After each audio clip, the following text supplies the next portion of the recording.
The rain pattered against the windows of Luigi's, the Italian restaurant where I'd been working for the past 6 months. The gentle drumming created a soothing rhythm that almost drowned out the ache in my feet. 10-hour shifts as a waitress weren't kind to anyone, but especially not to a single mother trying to make ends meet. "Table 7 needs more bread," Marco, the head waiter, barked as he brushed past me, his cologne leaving a trail of sandalwood and something sharper, more expensive than anything I could afford. I nodded, tucking a strand of dark hair behind my ear. My once neat bun had started to come undone, wisps framing my face in what I hoped looked intentional rather than exhausted. The weight of the day, of every day, pressed down on my shoulders as I grabbed a fresh bread basket from the warming drawer. Luigi's wasn't the kind of place where you'd expect to find someone like me. With its crisp white tablecloths, crystal glasses that caught the light from ornate chandeliers, and a wine list that started at prices that made my stomach clench, it catered to Chicago's elite. But the tips were better than the diner where I'd worked before, and the manager didn't mind if I occasionally had to switch shifts when my babysitter canceled. "Sophia, he's here again." Lucia's voice was low as she sidled up next to me at the service station, her red lips curving into a knowing smile. A chill ran down my spine despite the kitchen's warmth. I didn't need to ask who he was. For the past 3 weeks, he had come in every Tuesday and Friday, always alone, always requesting the same corner table, number 12, that gave him a perfect view of the entire restaurant, and more specifically, of me. "Is it my section again?" I asked, already knowing the answer. It was always my section, no matter how Marco tried to rotate the floor plan. Lucia nodded, her eyes sparkling with a curiosity I couldn't share. "He specifically asked for you. Marco nearly had a stroke trying to explain that table 12 wasn't yours tonight.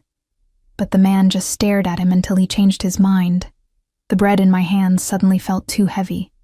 The basket too warm. I swallowed hard. "You know who he is, right?" Lucia whispered, leaning closer. "That's Dominic Russo." The name meant nothing to me, but the reverent way she said it told me it should. "He owns half of Chicago's North Side," she continued when I didn't respond. "My cousin Gino says that nothing moves in or out of the city without Russo knowing about it." My stomach twisted. A Mafia boss. Of course he was. This wasn't just any wealthy businessman. This was someone who dealt in power and fear. Someone dangerous. "Here." Lucia reached up and tucked my hair more securely behind my ear, her fingers lingering for a moment. "He likes what he sees. Use it. His tips could pay your rent for a month." Before I could protest, she was gone, swept away by the Friday night rush, leaving me with a bread basket and a knot of dread. I took a deep breath and made my way through the dimly lit restaurant. The candles on each table cast shifting shadows across the faces of Chicago's wealthy, creating intimate pools of light where deals were made and secrets were shared. The smell of garlic and simmering tomato sauce wrapped around me like a familiar embrace, momentarily grounding me. And then I saw him. He sat exactly as he always did, back to the wall, facing the entrance. His suit was impeccably tailored, midnight black that somehow seemed darker than anything else in the room. He wasn't alone, not really. 2 men sat at a nearby table, pretending to be engrossed in their meals but alert in a way that regular diners weren't. Security. But it was his eyes that always caught me off guard. Dark as his suit, they tracked my movement across the restaurant with the focus of a predator.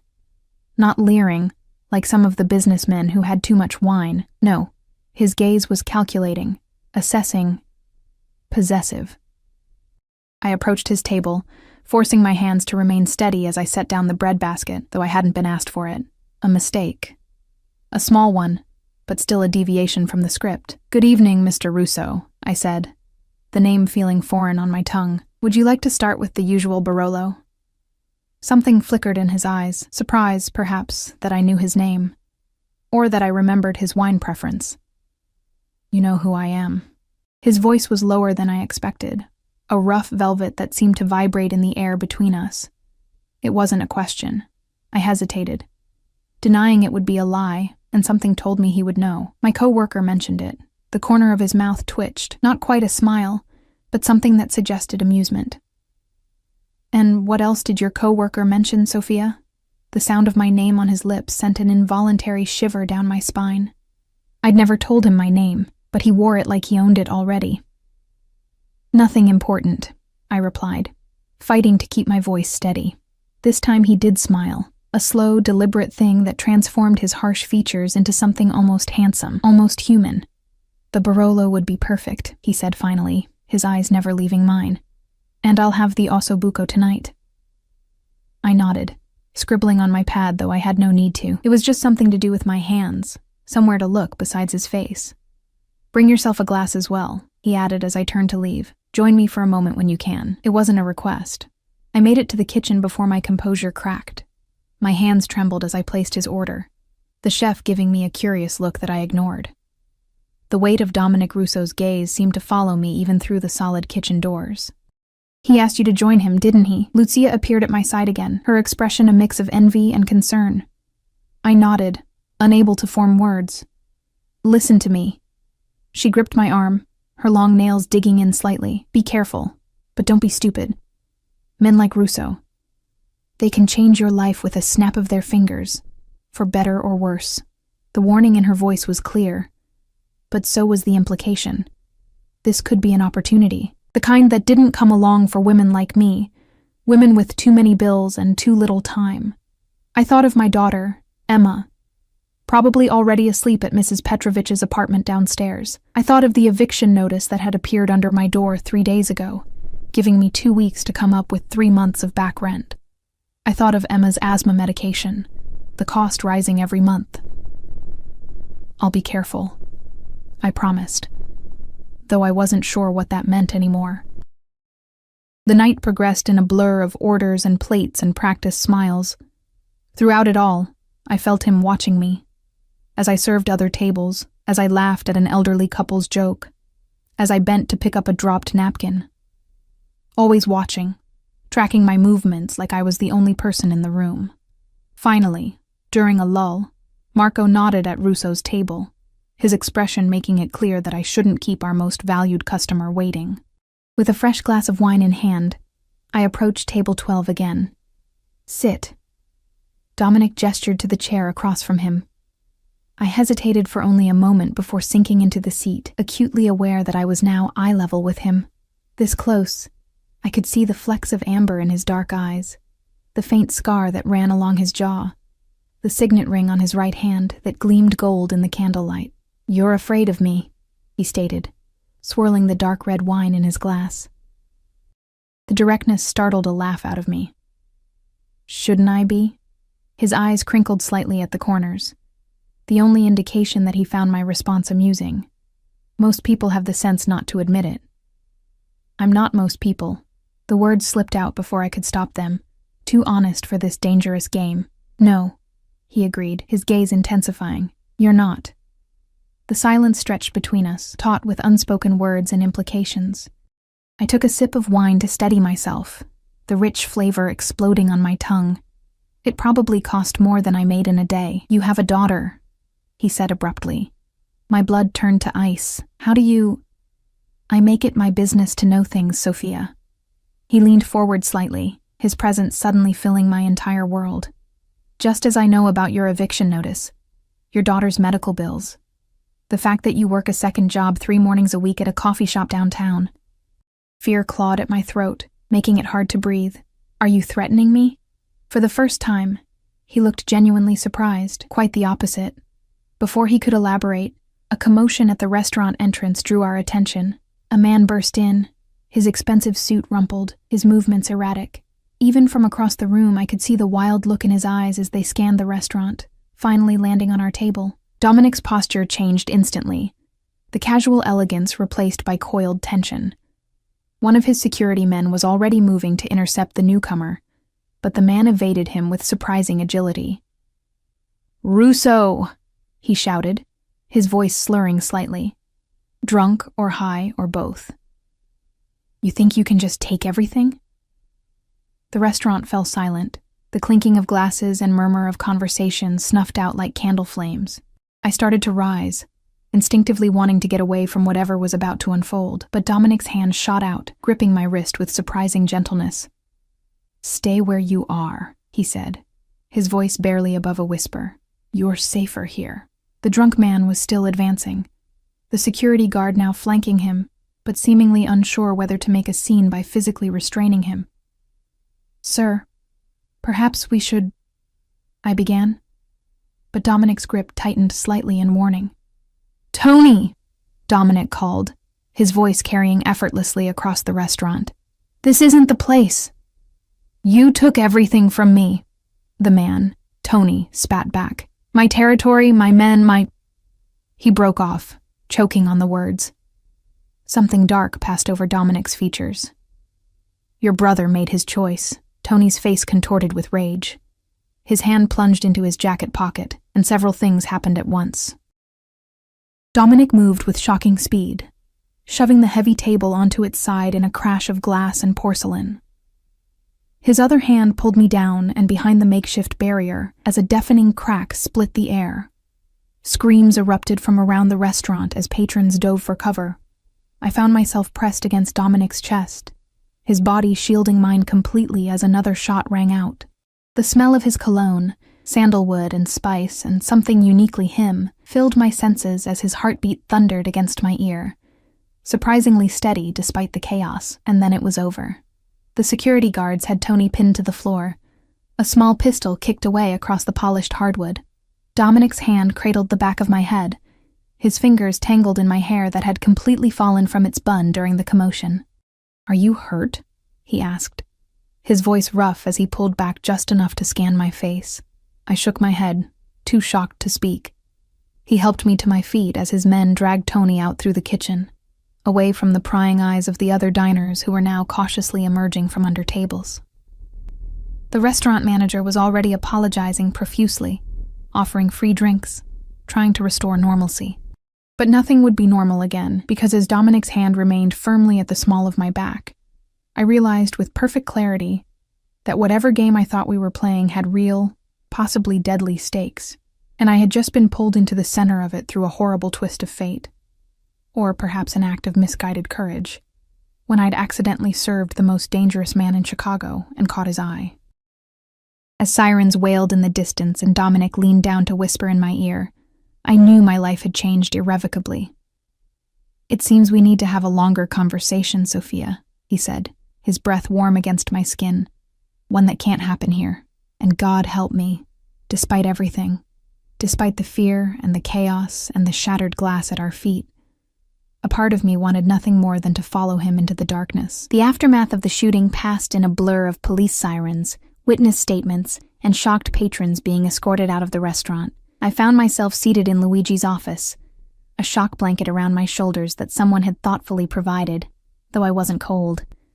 My hands cradled a cup of tea that had long since gone lukewarm. "Miss Romano?" A detective with tired eyes and a rumpled suit appeared in the doorway. "We're just about finished. Do you need someone to escort you home?" Before I could answer, a shadow fell across the room as Dominic Russo appeared behind the detective.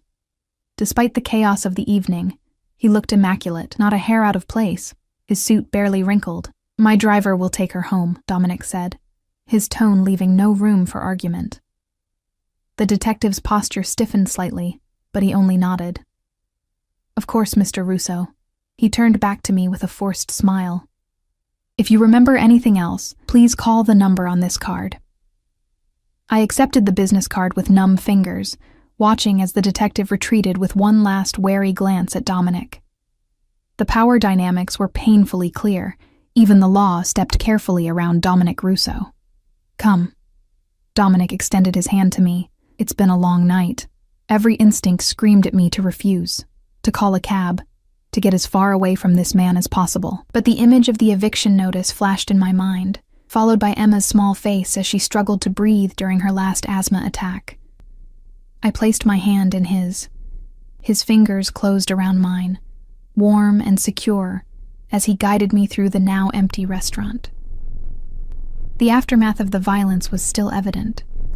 Overturned chairs, shattered glass that crunched beneath our feet, the metallic scent of spilled wine mingling with something more acrid. Yet Dominic moved through it with the ease of a man accustomed to walking through wreckage. Outside, the rain had stopped, but the night air remained heavy with moisture. A sleek black car idled at the curb, its windows tinted so dark they reflected the streetlights like obsidian mirrors. A broad-shouldered man in an equally dark suit held the rear door open, his eyes constantly scanning our surroundings. "This is unnecessary," I said, finding my voice at last. "I can take the bus." Dominic's expression hardened. "A woman was nearly shot because she was sitting with me. You're not taking the bus." The bluntness of his statement sent a fresh wave of fear through me. He was right. I could have died tonight, not because of anything I'd done, but simply because I was in his orbit. I slid into the back seat of the car, the leather cool and buttery soft against my skin. Dominic followed, settling beside me with a grace that belied his size. The door closed with a soft thud that somehow sounded like finality. "Your address?" he asked as the car pulled away from the curb. I hesitated before giving it, knowing I was revealing yet another piece of myself to this dangerous man who already seemed to know too much. The car moved smoothly through the late-night Chicago streets, the driver navigating with silent efficiency. "The man tonight," I said after several minutes of tense silence. "Who was he?" Dominic's gaze shifted from the window to my face. "Someone who blamed me for his brother's poor choices. And did you," I pressed, surprising myself with my boldness, "have something to do with his brother?" A muscle ticked in Dominic's jaw. "His brother worked for me. He decided to steal from me and sell information to a rival organization." He spoke matter-of-factly, as if discussing the weather rather than what I assumed had ended in someone's death. "And now his brother wants revenge." "Tony Visconti is a desperate man making desperate decisions," Dominic said. "He won't be a problem after tonight." The casual certainty with which he dismissed Tony's future sent a chill down my spine. "You're going to kill him," I whispered. Dominic's eyes narrowed. "Is that what you think of me, Sophia? That I solve all my problems with bullets?" I met his gaze steadily. "I don't know what to think of you." Something shifted in his expression. A softening around the edges, perhaps, or a flash of respect. "Tony will be leaving Chicago tonight. His brother's debt has been paid, and I've made arrangements for him to start fresh elsewhere. Sometimes mercy makes a more lasting impression than violence." The car slowed as we entered my neighborhood, a stark contrast to the gleaming downtown district we'd left behind. Here, the buildings were older, worn by time and neglect. Laundry hung from fire escapes, and a group of teenagers lingered on a corner despite the late hour. "This is where you live?" Dominic asked, his voice carefully neutral. I bristled at the implied judgment. "Not all of us have half of Chicago's North Side." To my surprise, a genuine smile curved his lips. "Touché." The car stopped in front of my apartment building. Even in the darkness, the peeling paint and cracked front steps were visible. Dominic's driver immediately exited, opening my door and scanning the area with practiced vigilance. "Wait," Dominic said as I moved to get out. He reached inside his jacket, and I tensed instinctively, but what he withdrew was an envelope, thick and cream-colored. For the inconvenience tonight, I stared at the envelope, understanding exactly what it was. "I don't want your money. It's not a bribe, Sophia. It's compensation for a traumatic experience that was my fault." His eyes held mine. "For your daughter's medication, perhaps, or to hold off that eviction notice." The mention of Emma made my heart clench. Pride was a luxury I couldn't afford, not when my daughter's well-being was at stake. Still, I hesitated. "There are no strings attached," he added, as if reading my reluctance. "Though I would like to see you again, under better circumstances." I reached for the envelope slowly, feeling as though I were crossing some invisible line. "Why me?" I asked, the question that had been burning inside me since he first started coming to Luigi's. "Why do you keep coming back?" Dominic was quiet for a long moment, his dark eyes studying my face with an intensity that made my breath catch. "Because when you smile, truly smile, not the one you give to customers, it reaches your eyes in a way I haven't seen in a very long time." His voice had dropped lower, more intimate. "Because you treat everyone the same, whether they're the dishwasher or the mayor who dined at table 4 last week. Because despite everything weighing on you, you haven't let it break you." His words wrapped around me, unexpectedly warm in the cool night air. No one had seen me, really seen me, in so long. I'd become accustomed to being invisible, a ghost moving through other people's evenings, serving their food, refilling their glasses, existing only at the periphery of their awareness. "You don't know me," I said, though the words lacked conviction. "I want to," he replied simply. The directness of his answer left me speechless. Before I could formulate a response, the sound of a window opening above us drew my attention. "Sophia, is that you?" Mrs. Petrovich's voice called down. "Emma's been asking for you." She woke up with a cough. Concern immediately overrode everything else. "I'll be right up," I called back, already moving toward the building's entrance. Dominic stepped out of the car, his tall frame illuminated by the streetlights. "Go to your daughter," he said. "But this conversation isn't over." I nodded, clutching the envelope to my chest. "Thank you for the ride. Sophia." He caught my arm gently as I turned to leave. "Lock your doors tonight." The warning in his voice made my stomach knot. "Do you think—" "It's just a precaution," he assured me. "I'll have someone watching the building tonight, but still, be careful." The idea of being watched should have frightened me, but instead, I felt an odd sense of security. "Good night, Mr. Russo. Dominic," he corrected, his fingers lingering on my arm for a moment longer than necessary. "After tonight, I think we're well past formalities." I hurried up the crumbling steps and into the building, feeling his eyes on me until the door closed behind me. Only then, in the dim light of the dingy hallway, did I allow myself to open the envelope. What I saw made me gasp. There was enough cash inside to cover 6 months of rent, with plenty left over. Clipped to the money was a business card with just a phone number, no name.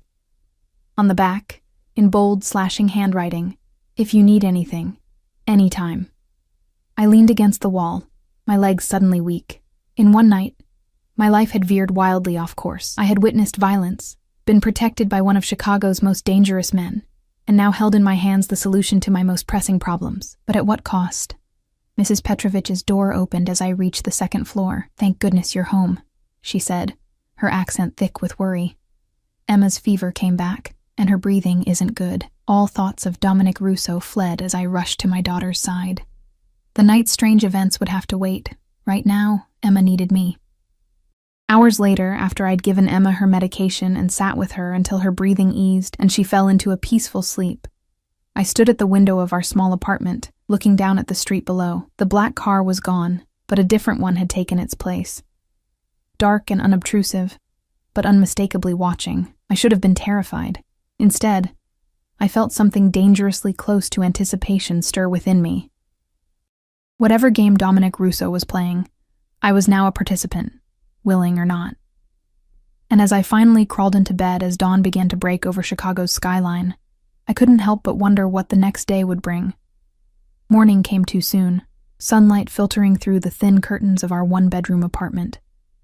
I'd managed maybe 3 hours of sleep, my dreams haunted by gunshots and dark, intense eyes. Emma was still sleeping, her breathing finally even after a rough night. I watched her for a moment, her small chest rising and falling. Dark curls splayed across the pillow. She was the one pure thing in my life. The reason I pushed through each exhausting day. I made coffee in the kitchenette, the familiar ritual grounding me after the surreal events of the previous night. The envelope from Dominic sat on the counter where I'd left it, its presence both a relief and a burden.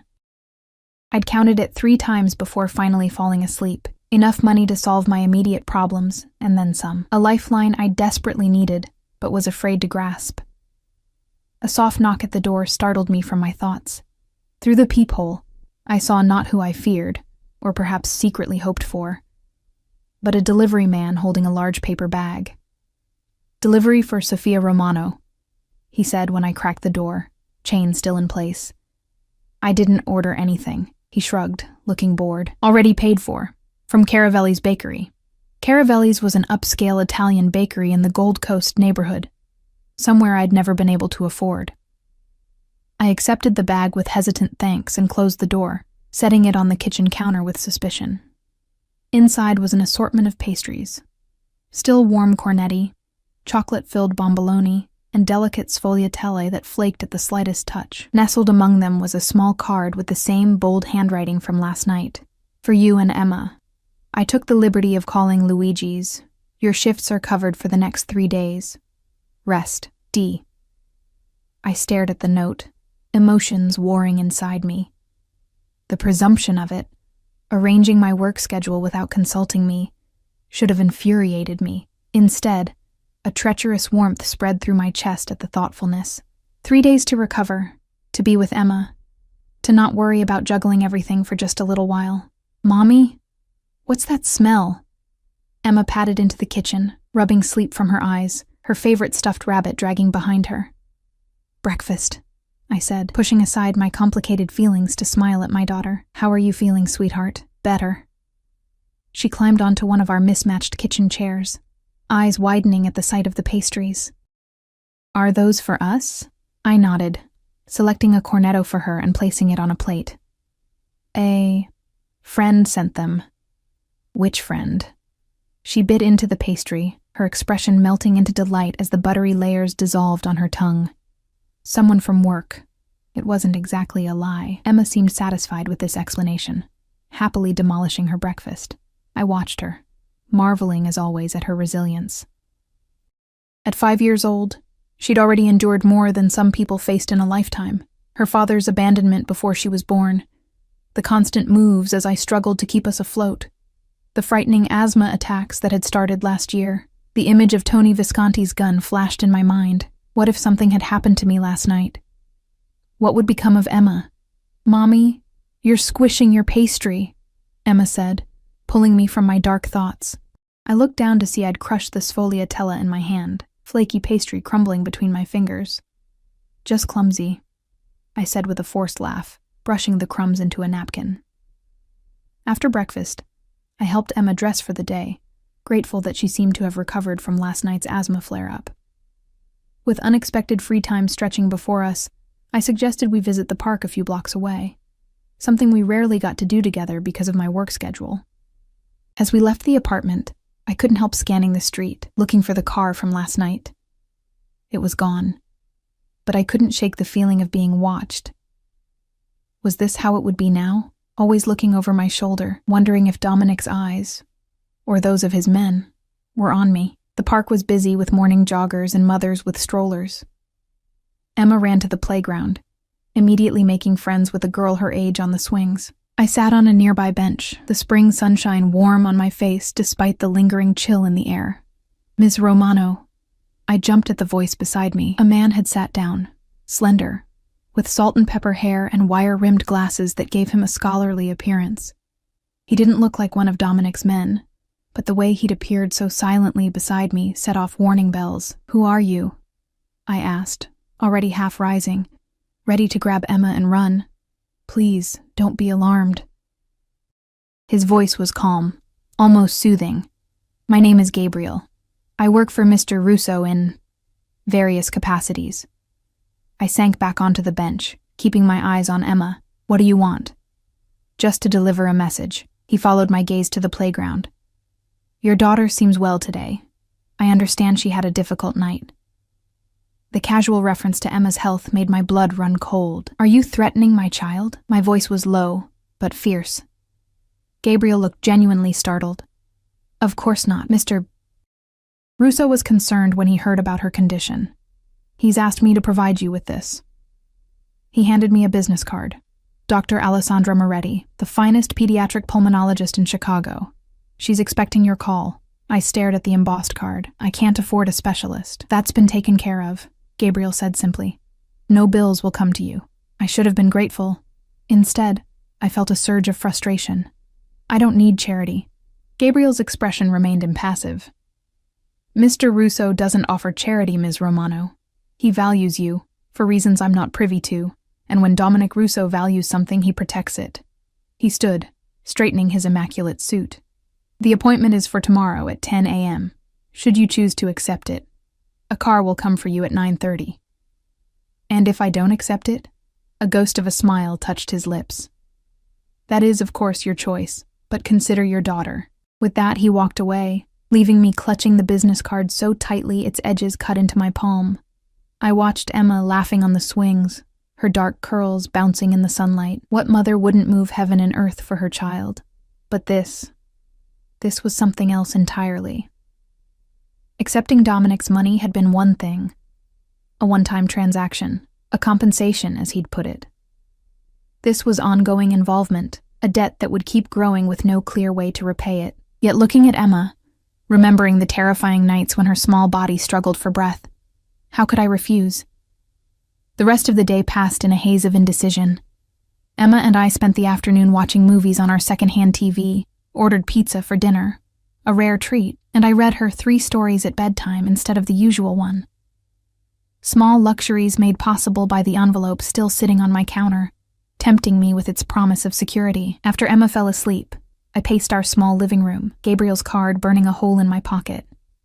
Finally, I pulled out my phone and dialed the number on Dominic's card from last night. He answered on the second ring, as if he'd been waiting for my call. Sophia. Just my name, spoken in that deep voice that somehow contained a caress. The doctor, I said without preamble. Your man said you'd arranged it. Gabriel can be abrupt, but he's loyal. There was a pause. Will you take Emma to see Dr. Moretti? Why are you doing this? The question burst from me, all the confusion and frustration of the past 24 hours pouring into the words. Silence stretched between us, filled only with the sound of his breathing. I told you last night. I see you, Sophia. In a world of people looking to take, you only give. To your daughter. To the customers at Luigi's. To that old woman in apartment 2B who you bring groceries to each week. I inhaled sharply. How long had he been watching me? How much did he know? I'm not asking for anything in return, he continued. Consider it. Balancing the scales for putting you in danger last night. And after the appointment, what then? I could almost hear his smile through the phone. Then, I'd like to take you to dinner. Somewhere you don't have to serve the food. Despite everything, a laugh escaped me. Is this how you normally court women? Arranging medical care for their children? There's nothing normal about this situation, Sophia. His voice had dropped lower, sending an involuntary shiver down my spine. Or about how I feel when I'm with you. The raw honesty in his words caught me off guard. This dangerous man, this mafia boss who commanded fear and respect throughout the city, was laying himself bare to a waitress from the wrong side of town. The car will come tomorrow, I said finally. For the appointment. Thank you. The relief in his voice was palpable. And dinner? I hesitated, knowing I was standing at a precipice. One step at a time. Always cautious, he murmured. It's what keeps you alive. Is that a warning or an observation? Both. The single word carried weight. Get some rest, Sophia. I'll be in touch. The line went dead, leaving me staring at my phone, wondering what I'd just agreed to. Sleep eluded me that night. I kept replaying Dominic's words, the feeling of his body shielding mine during the shooting, the way his eyes followed me across the restaurant. Something was happening between us. Something dangerous and exhilarating that made my heart race even as my mind screamed caution. Morning arrived with another delivery. This time a small package containing an inhaler for Emma, newer and more effective than the generic one her current insurance covered, along with a note for emergencies. The car will arrive at 9:30. D. The black car pulled up precisely at the appointed time. The driver, a different man from last night but cut from the same cloth, broad-shouldered, vigilant, dressed in understated black, opened the door for Emma and me without a word. Where are we going, Mommy? Emma asked, wide-eyed at the leather seats and built-in tablet that was already playing her favorite cartoon. To see a special doctor, I explained, helping her with the seatbelt. She's going to help with your breathing. As the car pulled away from the curb, I caught a glimpse of a familiar figure across the street.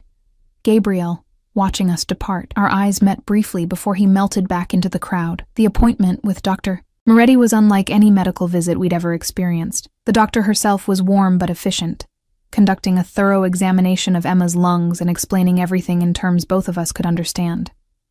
She prescribed a new medication regimen, arranged for a follow-up in 2 weeks, and gave me her personal cell number for any concerns, day or night. Not once was payment mentioned. When I tried to bring it up at the reception desk, the nurse just smiled and said everything had been taken care of. As we left the medical building, the same black car waited at the curb.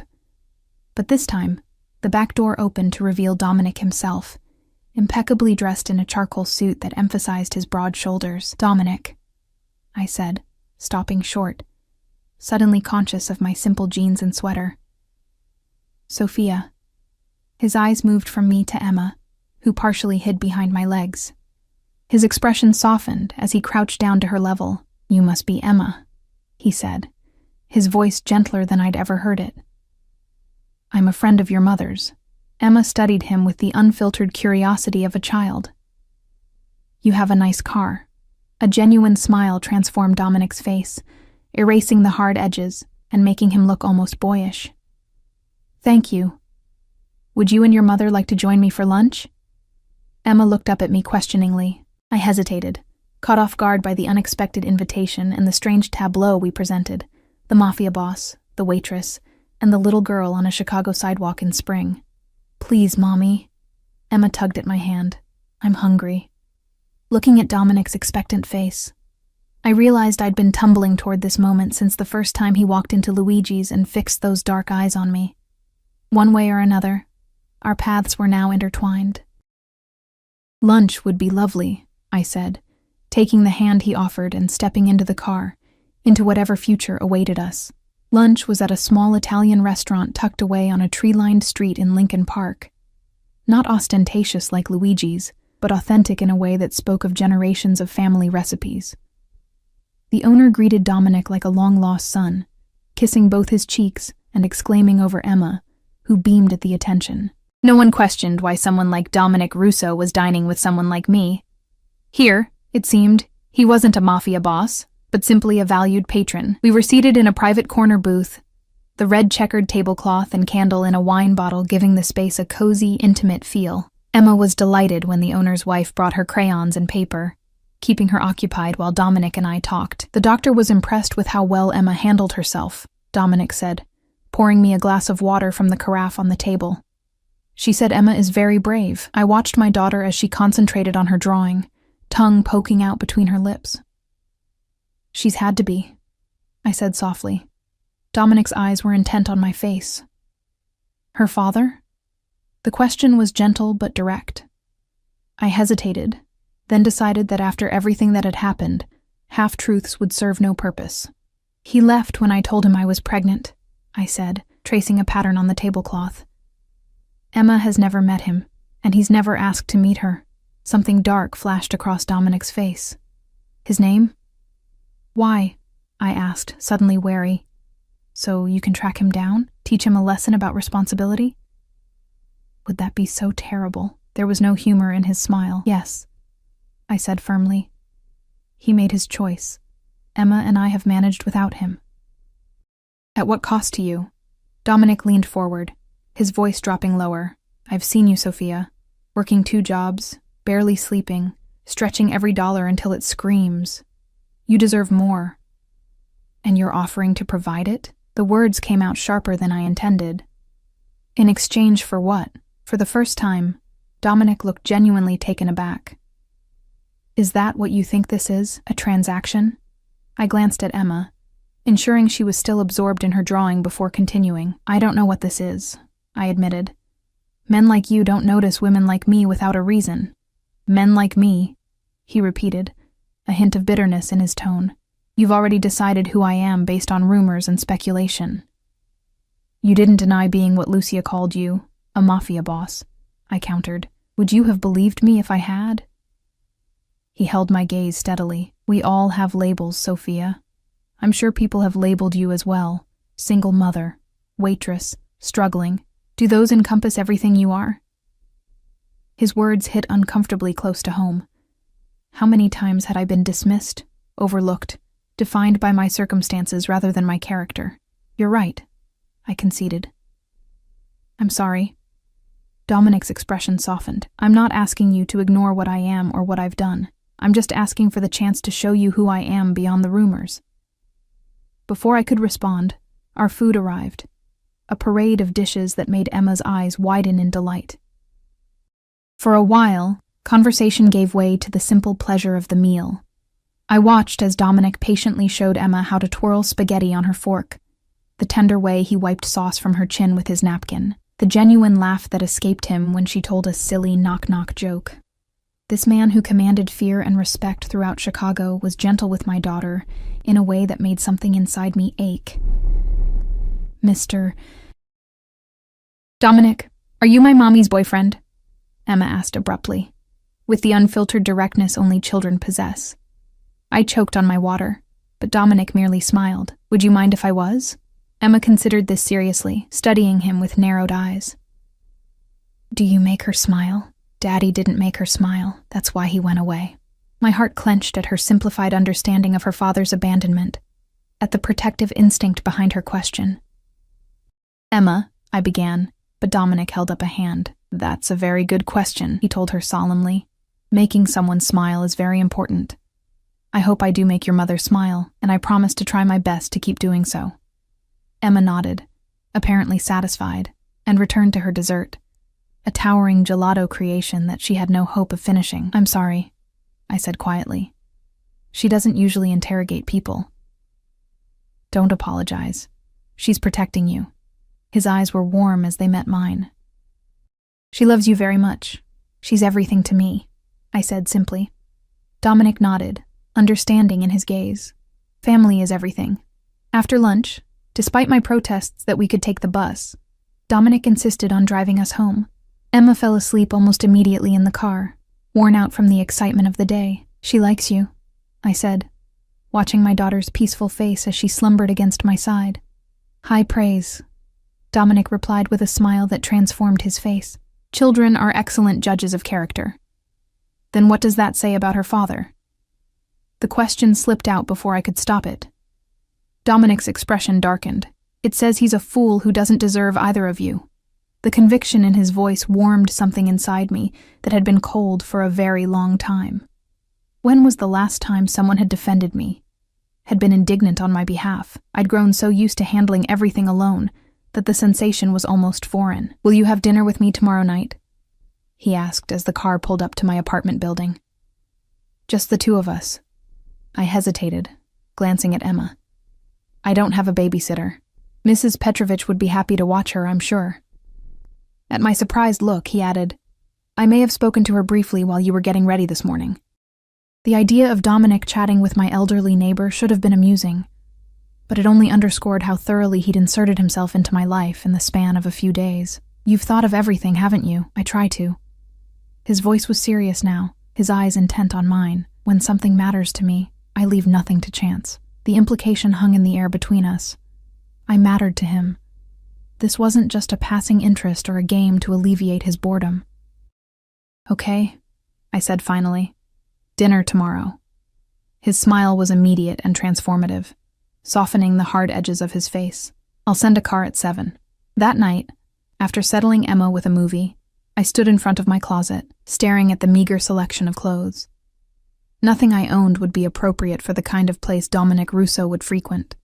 The nicest thing I had was the black dress I wore for waitressing at Luigi's, and the thought of wearing my work uniform on a date made me cringe. A date. The word sent a flutter of nerves through my stomach. When was the last time I'd been on a proper date? Before Emma, certainly. 5, maybe 6 years ago. The knock at the door pulled me from my thoughts. Half expecting another delivery from Dominic, I was surprised to find Gabriel standing there, a large garment bag draped over his arm. Ms. Romano? He greeted with a slight nod. Mr. Russo thought you might appreciate some options for tomorrow evening. He handed me the garment bag, which was heavier than I expected. There are 3 dresses inside, Gabriel continued. Different styles. All your size. Choose whichever you prefer, or none at all if that's your wish. The shoes are in the box. He gestured to a glossy shopping bag I hadn't noticed at his feet. This is, I began, but he cut me off with a raised hand. Mr. Russo was very clear that this is not an obligation but an option. He said, and I quote, "Tell her she's beautiful in anything, but she deserves to feel special." Gabriel's expression remained impassive, but I thought I detected a hint of amusement in his eyes. He can be quite poetic when it comes to you. After Gabriel left, I unzipped the garment bag with trembling fingers. Inside were 3 dresses that probably cost more than 6 months of my rent.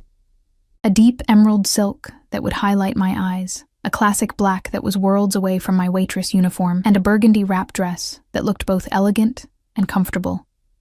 Tears pricked at my eyes unexpectedly. Not because of the extravagance, though that was overwhelming, but because of the thoughtfulness. Dominic had chosen options that were beautiful, but not overly revealing. Sophisticated, but not intimidating. Clothes that would make me feel confident rather than out of place. The box contained 3 pairs of shoes, all with sensible heels I could actually walk in. Again, practical and thoughtful in a way I wouldn't have expected from a man in his position. "Mommy, are those princess dresses?" Emma had wandered in from the living room, her eyes wide as she touched the emerald silk reverently. "Kind of," I said, wiping away a stray tear before she could see it. "Mr. Dominic sent them for me to wear tomorrow." Emma nodded sagely. "He does make you smile." She looked up at me with innocent wisdom. "I told Nonna Petrovich that I think he likes you. She said he looks at you like you're gelato and he's been in the desert." A startled laugh escaped me at her blunt assessment and Mrs. Petrovich's colorful analogy. "Did she now?" Emma nodded again. "She says it's good that a man wants to take care of you for a change, that you work too hard." She touched the dresses again. "I think you should wear the green one. It matches your eyes, like mine." "That's a good choice," I agreed, touched by her certainty.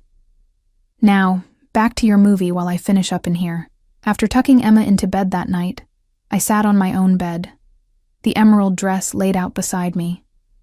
Mrs. Petrovich's words, filtered through Emma's innocent repetition, echoed in my mind. A man who wanted to take care of me. When was the last time anyone had wanted to take care of me? I'd been so busy taking care of everyone else. Emma, my elderly neighbors, even my customers at Luigi's, that the idea of someone wanting to shoulder some of that burden was both alluring and terrifying. Especially when that someone was Dominic Russo, a man whose world was so different from mine, whose power and influence were frightening in their scope. Yet there was something about him that called to me. Not just the obvious attraction, though that was undeniable, but the way he looked at me like he saw beyond the exhausted waitress, beyond the struggling single mother. The way he treated Emma with genuine kindness and respect. The way he seemed to understand my pride even as he tried to help without wounding it. Tomorrow night, I would step into his world fully for the first time. The thought should have terrified me. Instead, as I finally drifted off to sleep, I felt something I hadn't experienced in years. Anticipation. The next day passed in a blur of nervous energy. I deep-cleaned the apartment, helped Emma with her reading practice, and spent far more time than usual on my appearance. By the time 7 o'clock approached, I was ready, the emerald dress fitting as if it had been made for me, my hair swept up in a simple but elegant style. "You look like a princess," Emma declared from where she sat on my bed, watching me apply the final touches of makeup. "Thank you, sweetheart." I turned to her, suddenly anxious. "You're sure you're okay staying with Mrs. Petrovich tonight?" Emma nodded enthusiastically. "She's making pierogi and letting me watch Frozen again." The doorbell rang, and my heart jumped into my throat. That's probably her now. But when I opened the door, it wasn't Mrs. Petrovich. It was Dominic, standing in my dingy hallway like an apparition from another world, holding a small bouquet of white roses and looking at me as if he'd never seen anything more beautiful. "Sophia," he said, my name a caress on his lips. "You are breathtaking." In that moment, with Dominic's eyes on me, I felt truly seen for the first time in years, not as a waitress, not as a struggling single mother, but as a woman, desirable and worthy of attention. "Thank you," I managed, accepting the roses. Their subtle fragrance filled the small entryway, elegant and understated. "I didn't expect you to come up. I wanted to," he said simply. His gaze moved past me as Emma appeared in the doorway to my bedroom, curious about our visitor. "Hi, Mr. Dominic," she called, waving enthusiastically. His expression softened as it always did around my daughter. "Hello, Emma. Are you having a special night too?" She nodded vigorously. "Nonna Petrovich is making pierogi and we're watching Frozen." "That sounds wonderful," he replied with complete sincerity, as if a 5-year-old's evening plans were as important as any business deal. A knock at the still-open door announced Mrs. Petrovich's arrival. The elderly woman's eyes widened when she saw Dominic, then darted between us with poorly concealed interest. "So, this is the gentleman," she said, her heavy Polish accent making the words sound like both an accusation and approval. She extended a gnarled hand to Dominic. "Irina Petrovich, To my surprise, Dominic bent over her hand with old-world courtesy, murmuring something in what sounded like fluent Polish. Mrs. Petrovich's weathered face broke into a delighted smile. A man who speaks the mother tongue, and with such good manners. She turned to me with a decisive nod. This one is better than the last. Much better. I felt heat rise to my cheeks, but Dominic merely smiled, seemingly unruffled by her blunt assessment. After gathering Emma's things and giving her a kiss goodbye, we left the apartment. Dominic's hand rested lightly at the small of my back as we descended the stairs, a gentle pressure that felt both protective and possessive. "Your neighbor approves of me," he commented with a hint of amusement as we reached the street where his car waited. "Mrs. Petrovich approves of anyone who speaks Polish and has good manners," I replied, though we both knew that wasn't entirely true. The elderly woman had an uncanny knack for reading people, a skill honed through surviving both Nazi occupation and Soviet rule before immigrating to America. The car ride passed in comfortable conversation, Dominic asking about my day, about Emma's favorite books, about small things that most men wouldn't think to inquire about. He listened to my answers with genuine interest, as if my mundane life was somehow fascinating to him. We arrived at a restaurant I'd never heard of, a discreet establishment with no sign, just an unmarked door, where a valet appeared immediately to take the car. Inside, the space was intimate and elegant, with only about a dozen tables, each set far enough apart to ensure privacy. The maitre d' greeted Dominic by name, leading us to a corner table that offered a view of both the entire restaurant and the Chicago skyline beyond the windows. "This place isn't in any guidebooks," Dominic explained as we were seated. "The chef only serves people he approves of. Getting a reservation can take months, unless you know the right people." "And you're the right people," I said. Not a question, but a statement. His lips quirked in a half-smile. "In this case, yes." No menus appeared. Instead, the chef himself emerged from the kitchen to discuss our preferences, his manner deferential toward Dominic, but warm and welcoming to me. Wine appeared, a rich Italian red that tasted like velvet, and then a progression of dishes began to arrive, each one more exquisite than the last. "How did you get started?" I asked after our first course, genuinely curious about the man across from me. "In your business." Dominic's expression remained neutral, but I saw something flicker in his eyes, surprise at my directness, perhaps, or appreciation for it. "My father was in the same line of work," he said after a moment.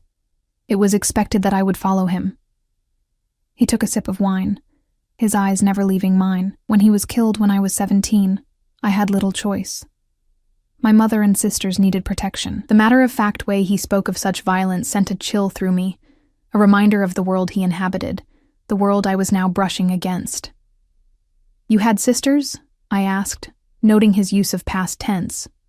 "Have," he corrected. "They live in Italy now. Safer that way.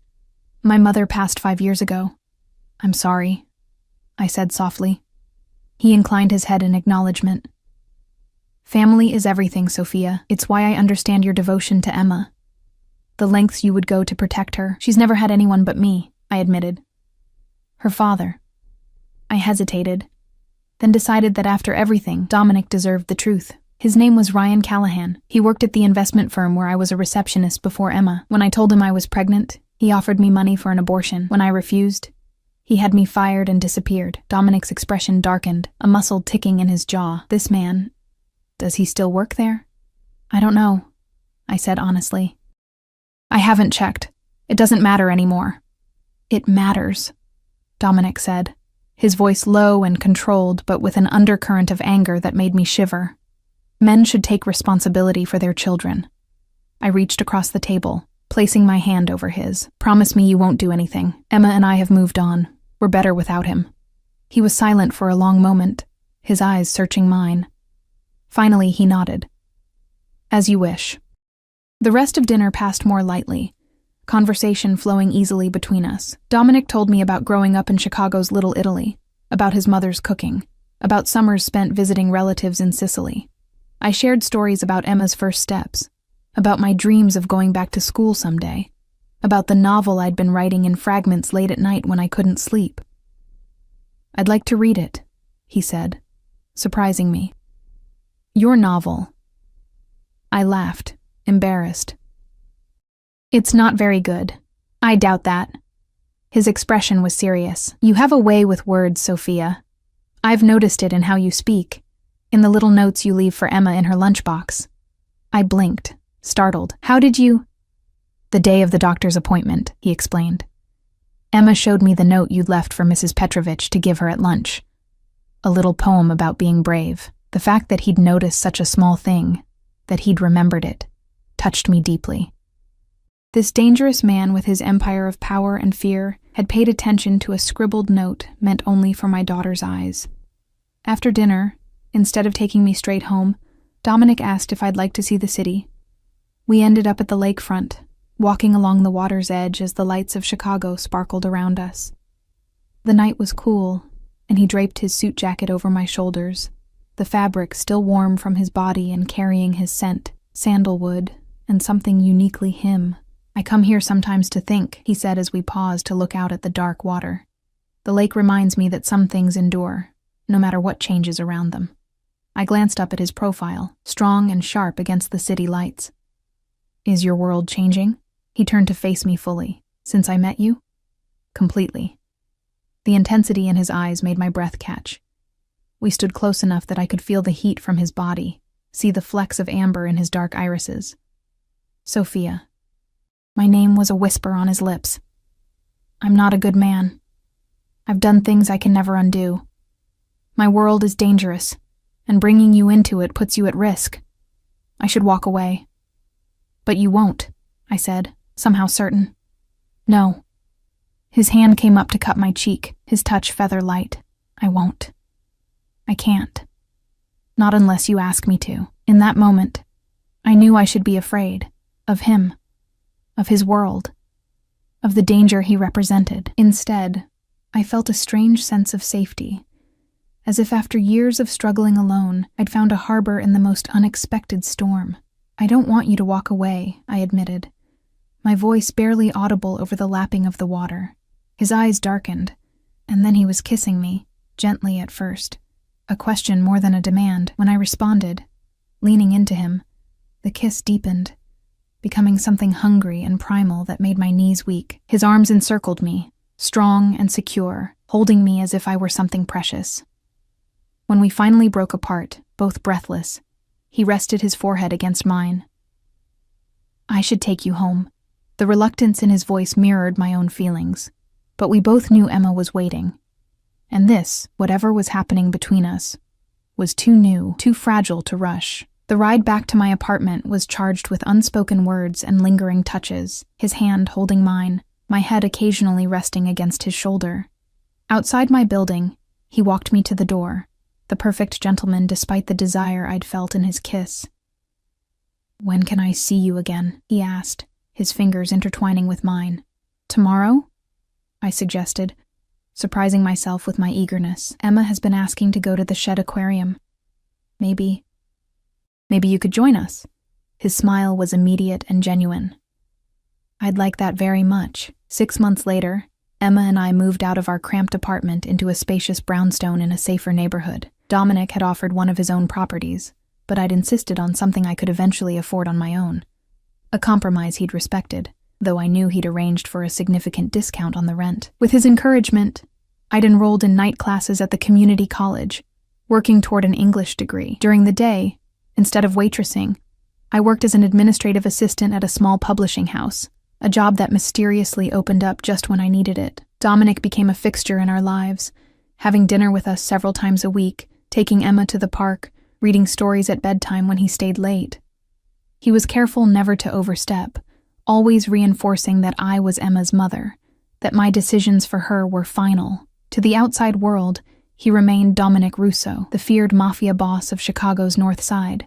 But to us, he was just Dominic, the man who looked at me like I hung the moon, who carried Emma on his shoulders at the zoo, who kissed me in the kitchen when he thought no one was looking. The danger of his world never entirely disappeared. There were still men who watched our house, still precautions we had to take. Once, he disappeared for 3 days with no explanation, returning with a healing cut along his jawline that he refused to discuss. I learned not to ask about certain aspects of his business, and he never brought that darkness home to us. On Christmas Eve, with snow falling gently outside, and Emma finally asleep after the excitement of hanging stockings, Dominic knelt in front of me by the fireplace of our new home. The ring he offered was elegant, but not ostentatious. A perfect oval diamond flanked by emeralds that matched my eyes. "I can't promise you a normal life," he said, his voice rough with emotion. "But I can promise that you and Emma will always be protected, always be loved, always be my priority. I want to build a family with you, Sophia. If you'll have me." Tears blurred my vision as I looked at this complicated man who had transformed my life. "Yes," I whispered, "we'll have you." Later that night, as we lay tangled together in the darkness, his arms secure around me, I thought about the strange twists of fate that had brought us together, how a chance assignment to the wrong section at Luigi's had led me to a man I never would have met otherwise. A man who saw past the exhausted waitress to the woman beneath. "What are you thinking?" Dominic murmured, his lips against my hair, that sometimes the most unexpected customers turn out to be the most important. I replied, nestling closer into his embrace. His soft laughter rumbled against my ear. "I was never just a customer, Sophia. From the first moment I saw you, you were it for me, the beginning and end of everything." As I drifted toward sleep in the arms of the most dangerous man in Chicago, the man who would soon be my husband, who already was Emma's devoted protector, I knew that our story was anything but conventional, but it was ours, built on unlikely circumstances and undeniable connection. He had watched me every night from that corner table, but now I could watch over him too, guiding him toward the light, even as he shielded us from the darkness. Together, we had found something neither of us expected, not just passion or protection, but a family, forged in the most unlikely of circumstances, and stronger for the trials that had brought us together.